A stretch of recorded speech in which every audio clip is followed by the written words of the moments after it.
আমাদের জোর করে জবরদস্তি করে পুলিশকে দিয়ে আমাদেরকে কাঠগড়ানোর মতো দাঁড় করিয়ে যত ধরনের অপমান, যত ধরনের লাঞ্ছনা গঞ্জনা করার দরকার সেটা করেছে।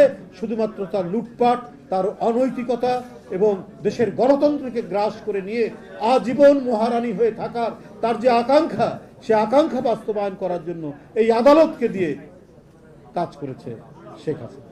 তাহলে আজ 8 মাস হলো নেই, এই মামলাগুলো কেন প্রত্যাহার হয়নি?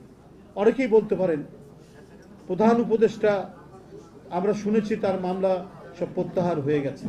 উনিও শেখ হাসিনার ঈর্ষা, বিদ্বেষ এবং আক্রোশের শিকার।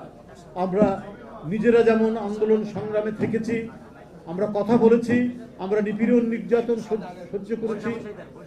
আজকের যিনি প্রধান উপদেষ্টা তার উপরে হচ্ছে, 2-1 উপদেষ্টার উপরেও নিপীড়ন নির্যাতন হচ্ছে। কিন্তু কথা হলো যে তাদের যদি প্রত্যাহার হয়ে যায় তাহলে এই লক্ষ লক্ষ মানুষ, এটা বিরল। মাহাদি আমিন ঠিকই বলেছে যে পৃথিবীর অনেক দেশ আছে, ডেনমার্ক তার লোক সংখ্যা মাত্র 5 মিলিয়ন, মাত্র 50 লাখ, আর আমাদের নেতাকর্মীর নামে মামলা 60 লাখ। একটি দেশের জনসংখ্যার চাইতে বাংলাদেশে আসামির সংখ্যা বেশি। তো কেন এটি হবে? এই প্রশ্ন তো হতেই পারে, এই প্রশ্ন তো করতেই পারি। কখন দেশের এই বাংলাদেশ একটা স্থিতিশীল শাসনতান্ত্রিক পদ্ধতিতে চলে আসছে না অনেক দিন ধরে। কখনো ডিক্টেটার, আবার তার বিবর্তন হয়ে সে আবার ক্রমাগতভাবে ফ্যাসিস্ট হয়ে, তারা ফ্যাসিস্ট হয়ে উঠে এই কাজগুলি করেছে। তবে দ্রুত এটা নিরসন করা দরকার ছিল। যারা এই ফ্যাসিজমকে প্রতিষ্ঠিত করতে সাহায্য করেছেন তার মধ্যে অন্যতম হচ্ছে আদালত। জাস্টিস খায়রুল হক, জাস্টিস এনায়েতুর রহিম, জাস্টিস আসাদুজ্জামান, এরকম অসংখ্য না।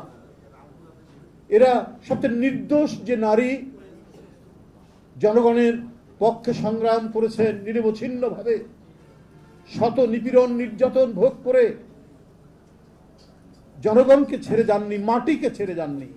এদেশের মৃত্তিকা, পানি, বৃক্ষ, এদেশের পাখি, এর মধ্যে যিনি নিবিড়ভাবে মিশে আছেন সে দেশনেত্রী বেগম খালেদা জিয়ার বিরুদ্ধে মিথ্যা মামলায় আসাদুজ্জামান তাকে সাজা দিয়েছিল। সেই সাজা আবার বর্ধিত করা হয়েছে উচ্চতর আদালতে। তাহলে সেই বিচারকরা কেন শাস্তির আওতায় আসবে না? ফ্যাসিবাদের বিচারক, তাদেরও বিচার হতে হবে। আমরা নুরেমবার্গ ট্রায়ালে দেখেছি হিটলারের যারা আদালতের যারা বিচারক ছিলেন, যারা কোনো ধরনের যুক্তির কথা না শুনে হিটলারের কথায় লক্ষ লক্ষ কয়েদিকে পুড়িয়ে মারার যারা সিদ্ধান্ত দিয়েছেন, বিচার করেছেন, তাদের বিচার হয়নি। তাদের যদি বিচার হতে পারে তাহলে আজকে কেন হবে না? শেখ হাসিনার আমলে যারা ফ্যাসিবাদকে প্রলম্বিত করেছেন তাদের কেন বিচার হবে না? তাদের বিচার নিশ্চিত করতে হবে। তাদের বিচার নিশ্চিত করতে হলে ভবিষ্যতে কেউ কোনো আদালতকে দিয়ে তার অশুভ ইচ্ছা এবং অগণতান্ত্রিক নিপীড়ন নির্যাতন মানুষের উপর চালানোর সাহস পাবে না।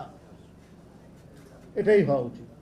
আজকে আমি শুধু একটি কথাই বলবো, অন্তর্বর্তীকালীন সরকার দেশ চালাচ্ছেন, এখানে ছাত্র জনতার আন্দোলনের সফলতায় পতন ঘটেছে শেখ হাসিনা। যে সমস্ত ভাইরাস, এই ভাইরাস যেন সরকারকে আক্রান্ত করতে না পারে সেটাও তো দেখতে হবে, সেটাও আপনার জানাতে। আমি জানি যে অধিকাংশ উপদেষ্টা যারা, তাদের দুর্নীতির সাথে কোনো সম্পর্ক নেই, কিন্তু কিছু কিছু দুর্নীতির কথা তো উঠছে এবং সেই দুর্নীতিগুলো ভয়াবহ। ছাত্রদের আন্দোলনের প্রতি আমাদের গভীর শ্রদ্ধা রয়েছে, কিন্তু ছাত্ররা ভালো করতেন যে আজকে রাষ্ট্র, সমাজ, রাজনীতি, ব্যুরোক্রেসি যে দুর্নীতিগুলো আছে তার বিরুদ্ধে ক্যাম্পাসে ক্যাম্পাসে সোচ্চার থাকা। কারণ অনেক অনাচার ঘটে গেছে এই রাষ্ট্রের মধ্যে, সেটাকে ঠিক করার জন্য তাদের কণ্ঠের শক্তিটাকে আরো তীব্র করা দরকার ছিল। এবং তারা যখন ক্ষমতার অংশীভাগ করছেন, ক্ষমতার অংশ নিচ্ছেন, তখন তো তাদের আরো সতর্ক থাকার কথা ছিল। কেন তাদের এপিএস এর নামে শত কোটি টাকা দুর্নীতির অভিযোগ আসবে?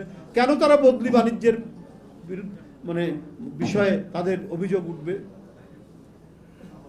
এই অভিযোগ তো উঠছে। স্বাস্থ্যমন্ত্রীর পিএ আরেক, স্বাস্থ্য উপদেষ্টার পিএ আরেক উপদেষ্টার বোধহয় এপিএস। এটা তো ভয়ঙ্কর ব্যাপার। শেখ হাসিনা তো ওটা 3টা ডিগবাজি দিবে এসব কথা শুনলে, যে আমাদেরকে বলো, দেখো কি অবস্থা।